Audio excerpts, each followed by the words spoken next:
ঢাকার এক নিঃসঙ্গ বিকেলে কাক ভেজা আকাশে হঠাৎ করে গর্জে ওঠে একটি বিমান। ছাদের কোণে দাঁড়িয়ে থাকা 10 বছরের রাফি চোখ বড় বড় করে তাকিয়ে থাকে আকাশের দিকে। গাল ভিজে ওঠে না, কিন্তু চোখে ঝিলমিল করে এক অদ্ভুত কৌতূহল। সে ছুটে আসে নিচে মায়ের কাছে। মা, ওটা কি যুদ্ধ বিমান? মা একবার তাকিয়ে থাকে ছেলের দিকে, দীর্ঘশ্বাস ফেলে বলে, আমাদের না, কিন্তু হ্যাঁ, যুদ্ধ বিমান। এমন দৃশ্য শুধু রাফির নয়, এমন প্রশ্ন আজ লাখো শিশুর, লাখো তরুণের। যে দেশে অর্থনীতির সূচক উঠছে আকাশে, সেখানে কেন আসল আকাশ এখনো শূন্য? কেন স্বাধীনতার 50 বছর পার হলেও আমরা আজও নিজেদের যুদ্ধ বিমান নিয়ে গর্ব করতে পারি না? পরিসংখ্যান কখনো কখনো আয়নার মতো নিজের অবচেতন শক্তিকে চোখের সামনে তুলে ধরে। বাংলাদেশ এখন দক্ষিণ এশিয়ার অন্যতম উদীয়মান অর্থনীতি। মাথাপিছু আয় প্রায় $2700, যা পাকিস্তানের $1600 তুলনায় প্রায় 70% বেশি।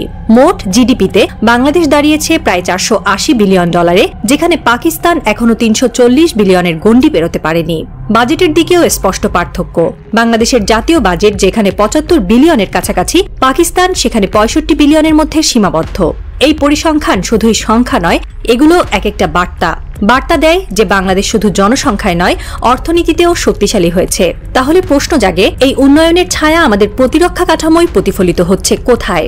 কেন এখনো আমাদের এয়ার ডিফেন্স সিস্টেম পুরনো? কেন এখনো আমরা রাডার জোনে শুধু পর্যবেক্ষক? কেন পাকিস্তান F-17 ব্লক 3 দিয়ে আকাশ পাহারা দেয়, অথচ আমরা নিজেদের নিরাপত্তা ব্যবস্থা গড়ে তুলতে পারি না? এই প্রশ্নগুলো ক্রমশই চেপে বসছে দেশের ভবিষ্যৎ নেতৃত্বের কাঁধে। কারণ অর্থনৈতিক সক্ষমতা এখন আর অজুহাত নয়, এখন প্রশ্নটা শুধুই ইচ্ছাশক্তির।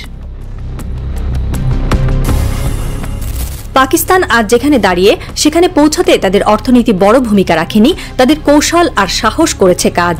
বিশ্বব্যাপী সমালোচনার মুখেও তারা কখনো দ্বিধাগ্রস্ত হয়নি নিরাপত্তা নিয়ে সিদ্ধান্ত নিতে। তারা জানে রাষ্ট্রীয় সার্বভৌমত্বের রক্ষা কবচ হচ্ছে আকাশ প্রতিরক্ষা। তারা চীনের সঙ্গে কৌশলগত সম্পর্ক গড়েছে নিঃসংকোচে। F-17 থান্ডার সিরিজের যুদ্ধবিমান থেকে শুরু করে চীনা প্রযুক্তির রাডার ও মিসাইল সিস্টেম সবই তারা যুক্ত করেছে নিজের আকাশ প্রতিরক্ষায়। শুধু তাই নয়, তুরস্কের সঙ্গে ড্রোন উৎপাদন ও যৌথ মহড়ার চুক্তি এবং রাশিয়ার সঙ্গে সামরিক সরঞ্জাম বিনিময়, এইসব পদক্ষেপগুলো এসেছে নির্ভীক কূটনৈতিক সাহস থেকে। অথচ বাংলাদেশের অবস্থানও খুব আলাদা নয়। চীন, তুরস্ক, রাশিয়া, ইরান সব দেশের সঙ্গে ঢাকার সম্পর্ক বন্ধুত্বপূর্ণ এবং কৌশলগতভাবে গুরুত্বপূর্ণ। কিন্তু প্রশ্ন হলো, আমরা এই সম্পর্কগুলো কতটা কাজে লাগাতে পেরেছি নিজেদের প্রতিরক্ষাকে আধুনিক করার জন্য? আমরা কি কেবল আমলাতান্ত্রিক ধীরগতির বলি হচ্ছি, নাকি রাজনৈতিক সিদ্ধান্তহীনতার দোলনায় আটকে আছি? পাকিস্তান সাহস করে এগিয়েছে বলেই আজ তারা আকাশে নিজের ছায়া ফেলতে পারে, আর আমরা এখনো পরিসংখ্যান গুনছি, কিন্তু শূন্য আকাশের নিচে দাঁড়িয়ে। তারা বাইরে থেকে নয়, অনেক সময় ভেতরেই থাকে। মুখে বন্ধুত্বের বুলি, বুকে লুকোনো ছুরি।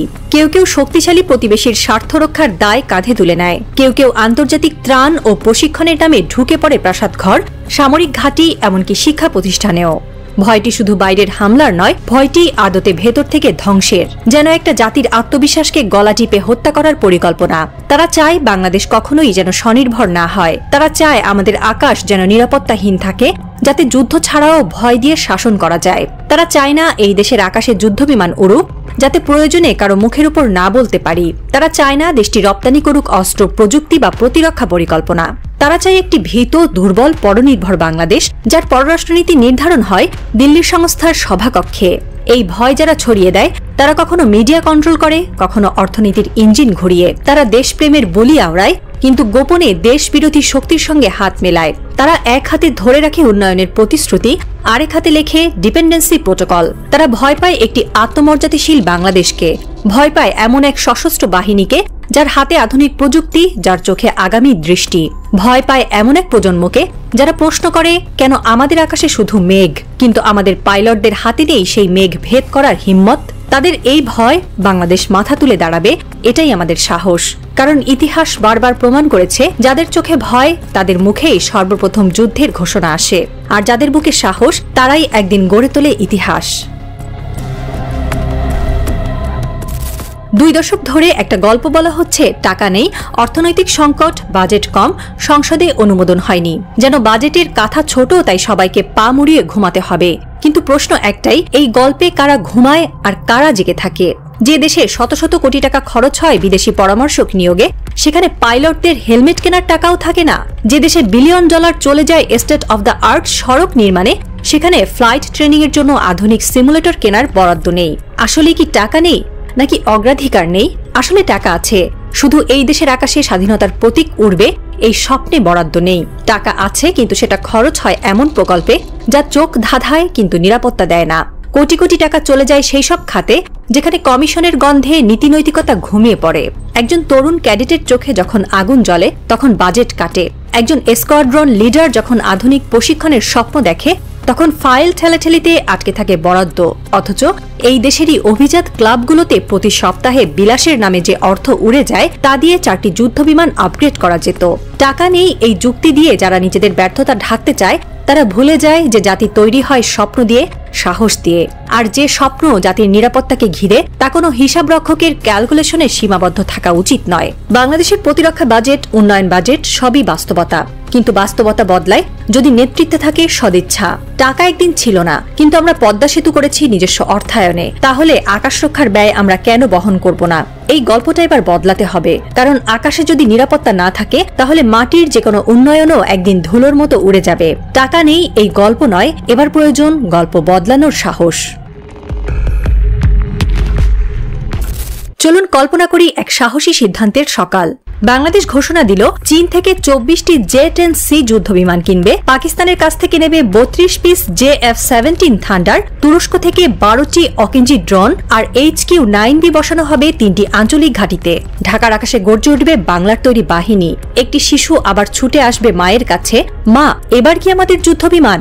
মা এবার আর দীর্ঘশ্বাস ফেলবেন না, তিনি বলবেন, হ্যাঁ বাবা, এবার এটা আমাদের আকাশ। প্রয়োজনে একবেলা ভাত খাবো, কিন্তু আকাশ আর স্বাধীনতাকে রক্ষা করব। এই বাক্যটি এখন আর নিছক প্রতিবাদ নয়, এটি যেন জাতিগত শপথ। গায়ের ভাঙা পাটাতনের উপর বসে থাকা বৃদ্ধ, শহরের রিক্সা চালক কিংবা বিশ্ববিদ্যালয়ের শ্রান্ত ছাত্র, সবাই যেন একই কণ্ঠ আওড়ায় এই শব্দ, আমরা আছি, আমরা রুখে দাঁড়াবো। যেন বাতাসে ভেসে বেড়াচ্ছে এক অদৃশ্য ঘোষণাপত্র, যে জাতি মাটি দিয়েছে রক্ত দিয়ে, তারা আকাশও ছাড়বে না। বিকেলের আকাশে সূর্য ঢলে পড়ছে, কিন্তু এই আলো নিস্তেজ নয়, বরং এ যেন এক বিদ্রোহী আগুন, লালচে মেঘে ঘুরপাক খাচ্ছে সময়ের ইশারা। একটি নতুন যুদ্ধের পূর্বাভাস, যার অস্ত্র শুধু গোলাবারুদ নয়, সাহস, সম্মান আর স্মৃতির মিশ্রণ। প্রতিটি মুখে এখন এক ধরনের তপ্ত প্রতিজ্ঞা, একটি দিন আসবে যখন এই আকাশে আর কোনো বিদেশি চোখ প্রশ্ন ছুড়তে সাহস করবে না, যখন কোনো ষড়যন্ত্র আর ওপরে উড়ে আসবে না, কারণ তার আগেই গর্জে উঠবে বাংলার প্রতিরক্ষা। গোপন ঘরে বসে একদল অফিসার কাগজে আঁকছে সেই ভবিষ্যতের ছক। দূরে কোনো বেস ক্যাম্পে তরুণ এক পাইলট রাতের আকাশে তাকিয়ে ভাবছে, আমি কবে উড়ব, কবে আকাশটা আমার হবে। তার ডায়েরিতে লেখা, মেঘের ওপারে একটা শব্দ থেমে আছে, একটা গর্জন, একটা জবাব, আমি তা নিয়ে আসব। এই আবেগ, এই অপেক্ষা, এই প্রস্তুতি, সব মিলিয়ে যেন বাংলাদেশ আরেকবার জন্ম নিচ্ছে। তবে এবার যুদ্ধ হবে আকাশে, সম্মান রক্ষার জন্য, ইতিহাসের দায় চুকাতে। বাঙালি আজ আর কাঁদে না, সে দাঁড়িয়ে থাকে মেঘের নিচে, বুক উঁচু করে, কারণ সে জানে ওই মেঘের ওপারে অপেক্ষা করছে তার উত্তর, তার প্রতিশোধ, তার বিজয়। এটা শুধুই সময়ের অপেক্ষা।